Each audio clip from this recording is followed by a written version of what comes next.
ప్రాచుర్యం కలిగినటువంటి ఈ మహాకాళి అమ్మవారి వైశిష్ట్యం ఏమిటి అంటే ప్రధానమైనటువంటి దేవత కాబట్టి ఆశ్వయుజ మాసంలో వచ్చేటువంటి ఈ నవరాత్రులు శరన్నవరాత్రులు అంటారు.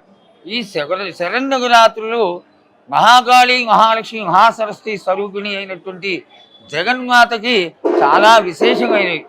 ఈ యొక్క నవరాత్రులలో అమ్మవారికి నిత్యము చండీ హోమము, మహావిద్యా హోమము, ఆ తర్వాత రుద్రహోమము కాకుండా తెల్లవారుజామున అమ్మవారికి పంచామృతాభిషేకము, కుంకుమార్చనలు, లలితా సహస్రనామము, మంత్రానుష్ఠానములు ఇవన్నీ జరిగి నవమి రోజున దివ్యంగా అమ్మవారికి పూర్ణాహుతి జరగడం, 10వ రోజున ఆ అగకృత స్నానార్థమై అమ్మవారి యొక్క ఆ తీర్థాన్ని తీసుకెళ్ళి చెరువులో మేళతాళాలతో కలిగి రావడం జరుగుతున్నటువంటి ఒక గొప్ప విశేషం.